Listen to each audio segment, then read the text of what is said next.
Olá, está no ar o Jornal da Hora. E você vai ver nos destaques dessa edição. Meio ambiente, aprenda a descartar de maneira correta o lixo eletrônico. Investigação acompanha a denúncia do Simpol contra o ITEP.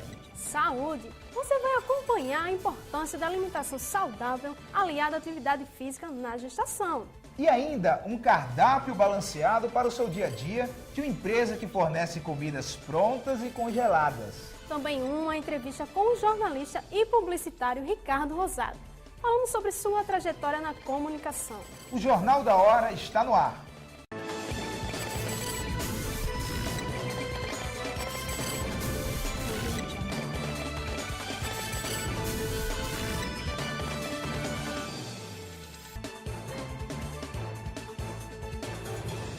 O Simpol denunciou para o Ministério Público o acúmulo de corpos no pátio do ITEP. Acompanhe agora os detalhes dessa reportagem com nossa apresentadora Liliane Albuquerque.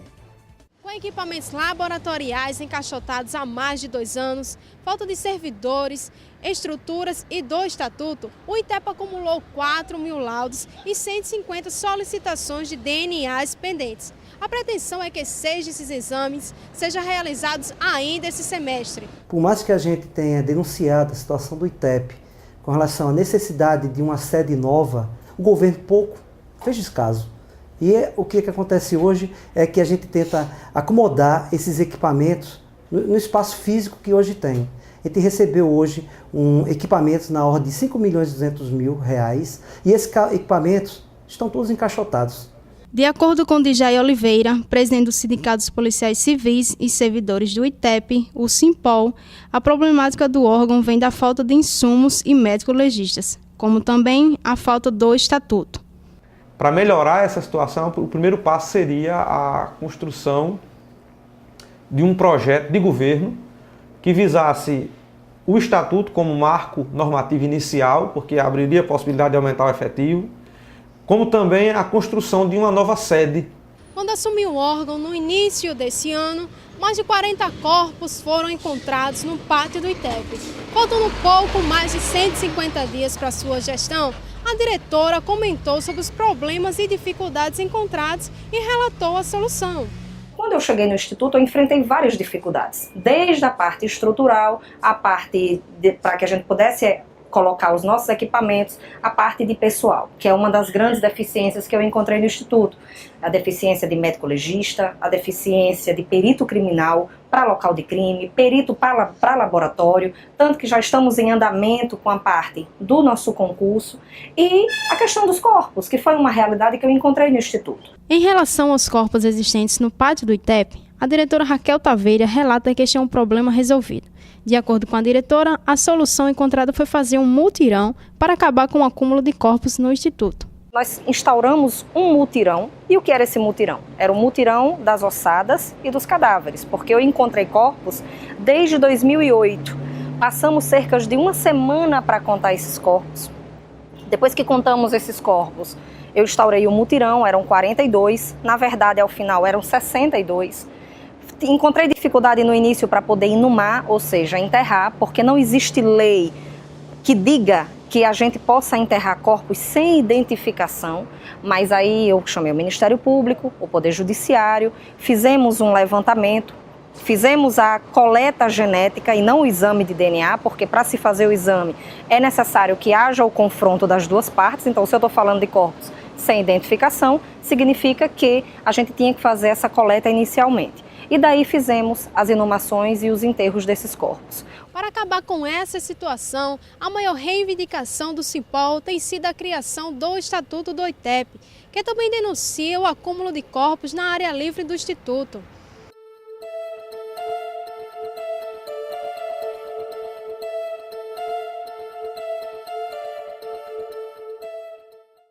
Com a descoberta da gravidez, os cuidados com a alimentação são redobrados entre as mulheres.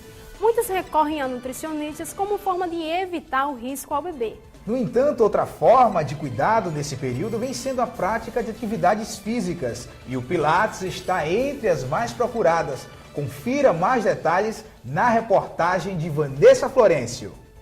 Principalmente na gravidez, cuidar da alimentação e ter um acompanhamento nutricional é imprescindível para que o feto se desenvolva saudável. A média de ganho de peso neste período é entre 8 e 15 quilos. Mas, em vez de pensar na balança, concentre-se na qualidade do que você come. Muitas frutas, verduras, legumes e uma boa quantidade de proteínas é o ideal para que você tenha uma boa gestação. Na gravidez, a alimentação deve conter um pouco de tudo, para garantir todos os nutrientes e micronutrientes que o feto precisará nas primeiras semanas. Bem, no período da gestação, vai ocorrer grandes mudanças biológicas. Digamos que ocorre uma transformação no corpo dessa gestante. Aí, assim, vai aumentar a necessidade de alguns nutrientes, como ácido fólico, vitamina A, ferro, cálcio, proteína, ômega 3, nos verdes folhosos, que seria o quê? O espinafre, alface, rúcula. Também na carne, fígado de boi, que são fontes de ferro. Existem alguns alimentos que devem ser evitados ou consumidos bem pouco durante a gravidez, como afirma a nutricionista Laiane Costa. A cafeína não é mito, realmente deve ser evitado, porque tanto cafeína como a questão do sódio pode implicar em algumas coisas negativamente. Pode vir a aparecer um pré-diabetes ou uma hipertensão, pré-eclâmpsia, assim como doce, cafeína, refrigerante também, com certeza deve ser evitado durante esse período, pela questão dos conservantes, pela questão do açúcar. Muita gente dizia que o açaí não era bom para o desenvolvimento da criança, mas conversando com a nutricionista, ela falou que era só mito. No meu caso, como eu tive princípio de diabetes gestacional, o açaí era cortado devido a ser muito calórico e o nível de açúcar que era muito alto. A estudante Larissa Medeiros, grávida do seu segundo filho, fala que não mudou muito o hábito alimentar durante a gestação. Eu consumo de tudo, evito só um pouco doce, porque disse não faz bem, não sei se é verdade. E no mais como tudo normal. Diminui um pouco o refrigerante. A alimentação continua a mesma, somente a quantidade de vezes de comer, que é a cada 2 horas. Já a aluna de serviço social, Alexandra Oliveira, grávida do seu primeiro filho, fez uma mudança radical na alimentação, com a ajuda de uma nutricionista. Na realidade eu mudei tudo, porque antes eu comia muita porcaria, era hambúrguer, era batata frita, refrigerante, café. Depois que eu engravidei, a minha nutricionista recomendou cortar todos esse tipo de alimento para que eu possa ter uma alimentação mais saudável, até mesmo para o desenvolvimento saudável do bebê. Como foi que você substituiu esses alimentos? Quais foram os alimentos indicados pela sua nutricionista? Ela pediu para eu trocar o pão normal por pão integral, arroz integral, macarrão integral, produtos diets e lights e comer bastante verduras, que era coisa que eu mal comia. Lembrando que aliar a alimentação a atividades físicas é o essencial para o melhor desempenho do seu corpo na gestação.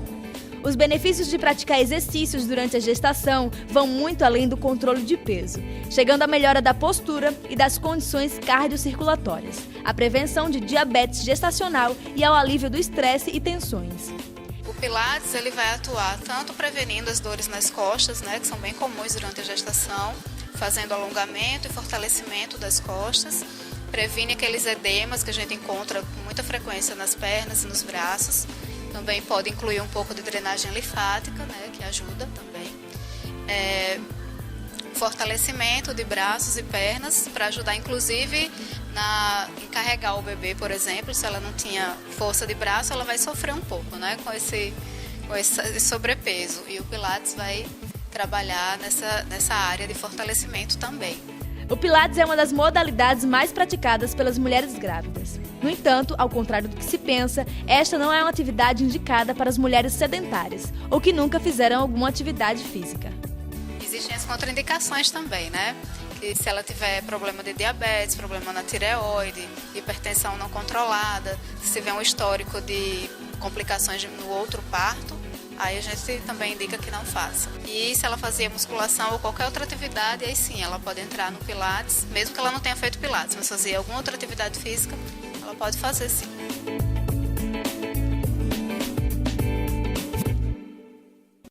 No próximo bloco, você vai ver a melhor maneira de descartar o lixo eletrônico. E também dicas sobre a importância da reeducação alimentar para uma vida mais saudável. Voltamos já!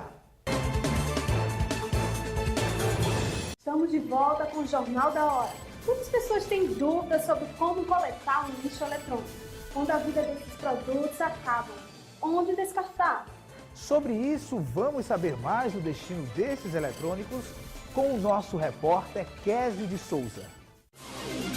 De acordo com a Associação Brasileira de Reciclagem, os resíduos eletrônicos representam cerca de 5% de todo o lixo produzido pela humanidade. Isso quer dizer que aproximadamente 50 milhões de toneladas são jogadas fora todos os anos. São itens que, uma vez descartados, se acumulam em terrenos baldios ou lixões. A falta de postos de coleta e de campanhas educativas leva grande parte da população a desconhecer o modo correto de descartar eletrônicos que já não funcionam. Aqui em Natal, algumas empresas como a EVS Reciclagem colocam em prática a ideia da sustentabilidade, criando alternativas para a reciclagem de itens a partir dos componentes contidos nos aparelhos. A EVS Reciclagem Digital e Informática atua nesse segmento desde 2011. O crescimento da produção de lixo eletrônico é real e cada vez mais preocupante. Muitas pessoas descartam inadequadamente, por exemplo, celulares, televisores, rádios e computadores, sem ter consciência de que podem trazer danos à saúde e ao meio ambiente.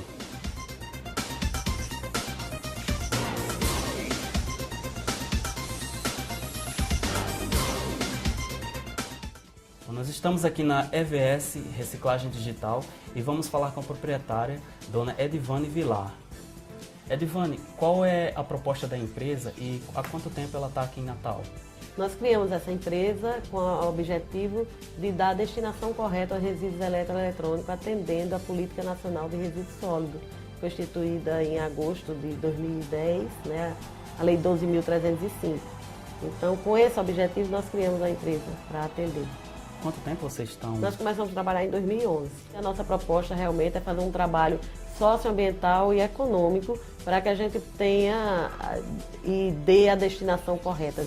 E os materiais, eles são comprados, doações, fazem doações também? Nós recebemos doações, as pessoas nos procuram, a gente faz o recolhimento e também compramos material de órgãos públicos, de instituições de grandes empresas, que eles, quando vão se desfazer desse patrimônio, eles fazem através de concorrência, de carta convite, então nós compramos. E assim, o processo, desde a triagem até a reciclagem, você pode resumir um pouco como Posso, é que funciona? sim. Nós coletamos esse material, separamos, desmontamos e enviamos para a indústria de reciclagem.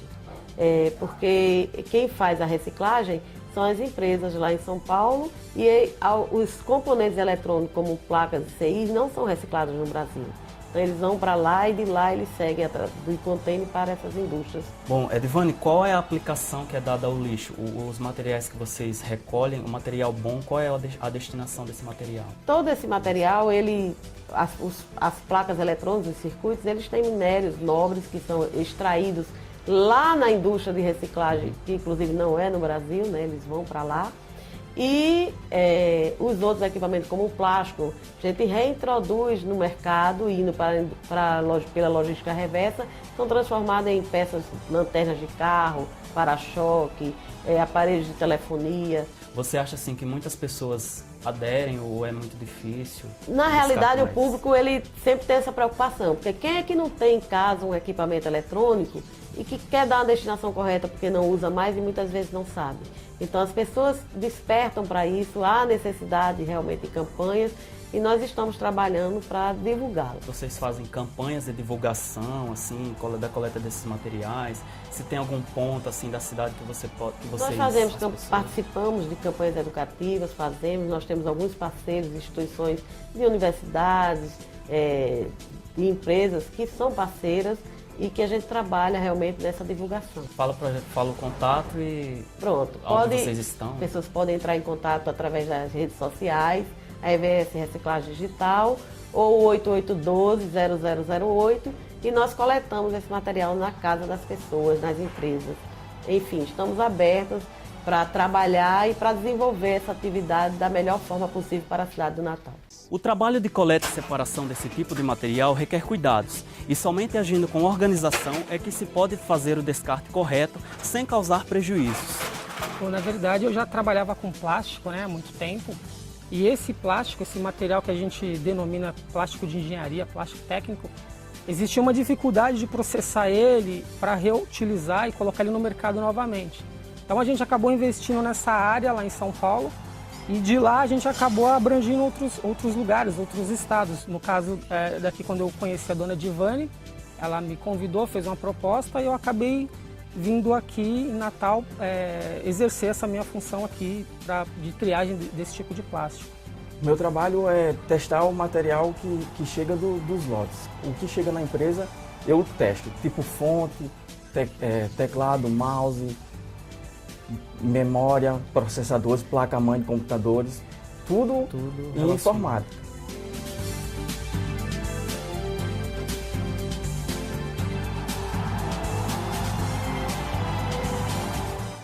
Todos já sabem da importância de se alimentar bem. O nosso apresentador foi conhecer o Pronto Gourmet. Como foi, Mário? Pois é, viu, Liliane? Eu conversei com a proprietária para saber sobre as dicas de como deixar a nossa alimentação mais saudável e saborosa, né? Olha, muitas comidas deliciosas. Você quer acompanhar? Claro, quero sim. Então vamos agora aí, viu?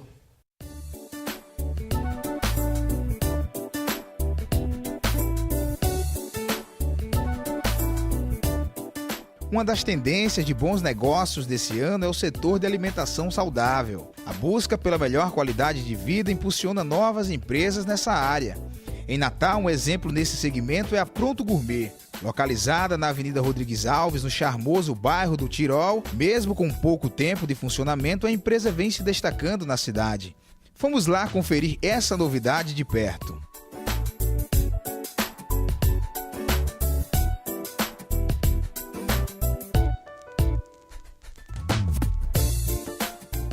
A loja existe há pouco mais de 4 meses. E aqui no interior da loja Pronto Gourmet, eu vou conversar um pouco com a Rafaela Queiroz. Ela que é nutricionista, trabalha há mais de 6 anos na área de alimentos e vai explicar também, ela que é sócia, e vai explicar como surgiu a ideia de montar essa loja.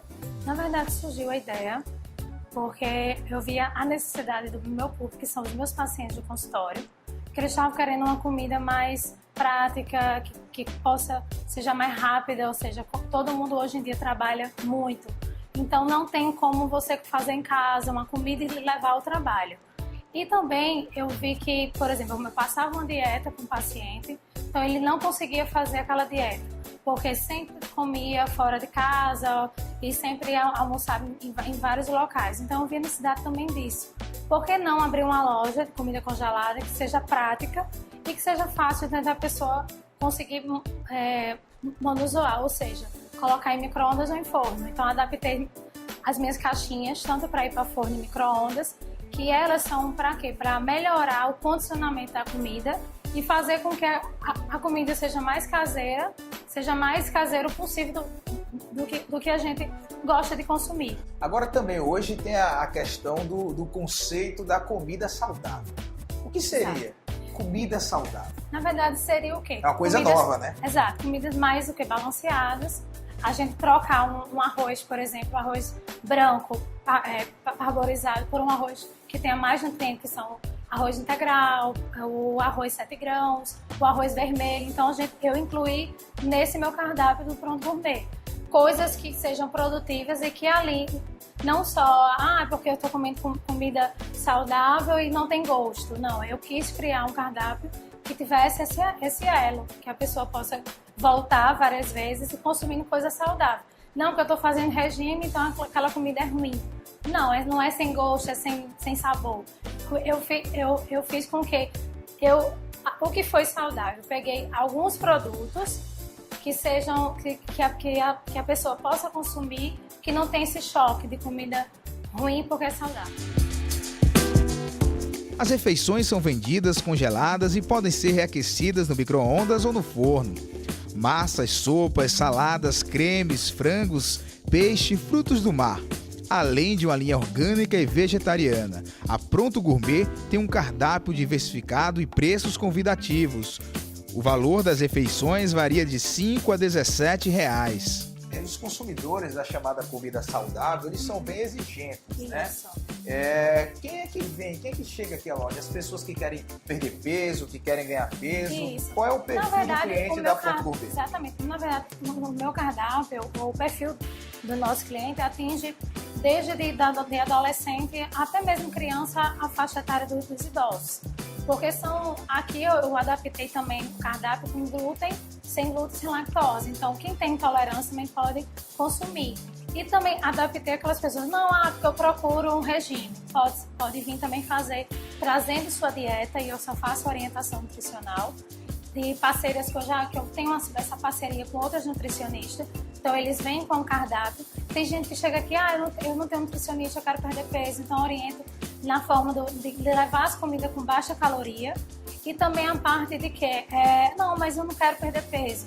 Então, tem também como você, eu quero comida rápida porque eu não cozinho, eu moro sozinho, então tempo de cozinhar. Então, tem cardápio para todo mundo. Minha filha já está se alimentando, comprando aqui as alimentações, porque ela está grávida. E ela se sentiu muito bem com a alimentação, sem glúten, sem lactose. E uma alimentação muito saudável, né? Então ela está muito bem e me indicou que eu viesse e eu estou aqui pela segunda vez. Meu problema também era assim, o peixe, né? O congelado. Ela não parece uma comida congelada e o peixe é maravilhoso. E as outras coisas também. Então estou experimentando aos pouquinhos, mas estou gostando de tudo. A Pronto Gourmet não é um restaurante. O cliente passa, compra e leva a refeição para saboreá-la onde achar melhor. A empresa também trabalha com entregas. Muito bom, muito bom.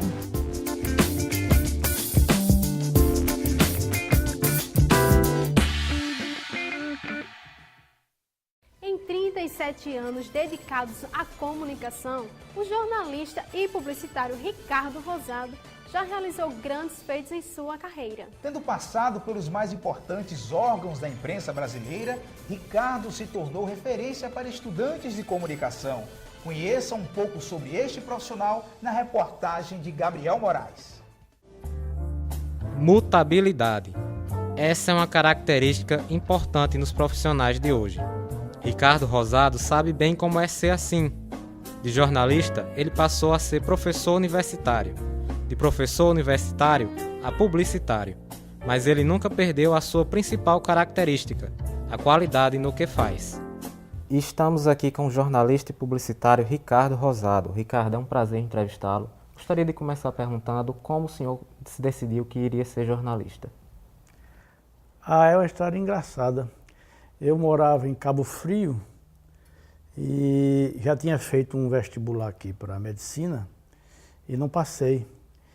E aí fiquei naquela fase de dúvida, daquela fase normal de jovem, e fui para uma conversa com uma freira lá em Cabo Frio, uma conversa descontraída. Ela sugeriu que eu fizesse alguma coisa na área de comunicação. E aí eu voltei para Natal e fiz vestibular para jornalismo ainda na época da Fundação Zé Augusto, que não pertencia ainda à universidade. E aí 40 e poucos anos depois, eu tenho certeza que eu não teria feito outra coisa a não ser fazer comunicação, fazer jornalismo.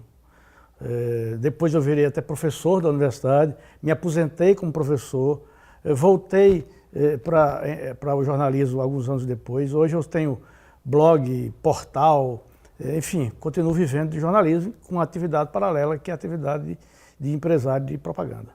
Como você citou, você é um dos diretores do Portal No Ar, que é um veículo que vem ganhando um bom prestígio aqui no estado.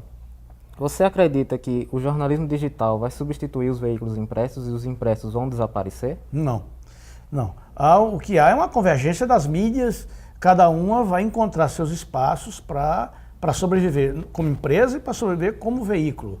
Eu não creio nessa coisa autofágica de um acabar com o outro. Foi assim quando surgiu o cinema, quando falaram no rádio, quando falaram na televisão que ia matar o cinema, e quando falaram que ia matar o rádio, depois as mídias sociais matar a mídia impressa. Eles vão se adaptar, vão mudar a forma, vão mudar o conteúdo, mas não vão desaparecer. Assim como o livro, né, não vai desaparecer, porque eu posso comprar hoje o livro na internet, eu posso ler o livro na internet. De jornalista, você se tornou publicitário. Como foi essa mudança?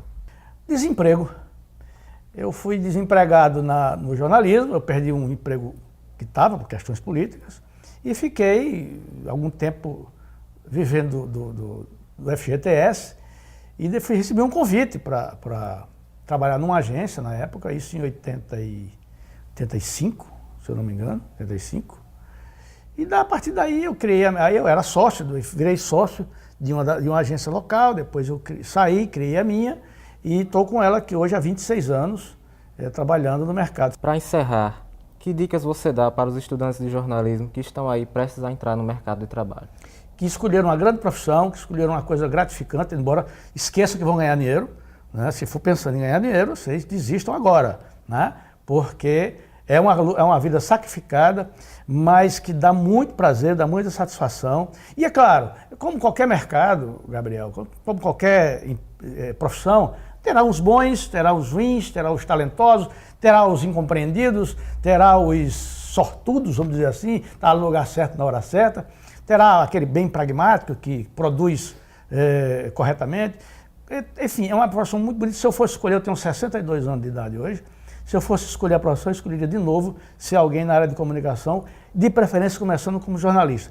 Foi lá onde eu consegui formar toda a minha conceituação moral, ética, os limites que eu tenho como cidadão, a responsabilidade social que eu tenho como jornalista, como produtor de informação. Como a informação hoje está muito horizontal, todos possuem, cada um de vocês tem um veículo de comunicação na mão, que é um simples telefone celular, onde você tem áudio, vídeo, transmite ao vivo para o mundo inteiro. Então essa responsabilidade é muito maior, porque agora vocês estão competindo com gente que não sabe o que está fazendo. Ok, Ricardo, muito obrigado pela entrevista. Agradeço ao senhor. Eu que agradeço o convite, estou à disposição de vocês. É muito bom conviver com alunos. Isso eu faço 35 anos convivendo. E uma coisa que eu tenho saudade, da sala de aula.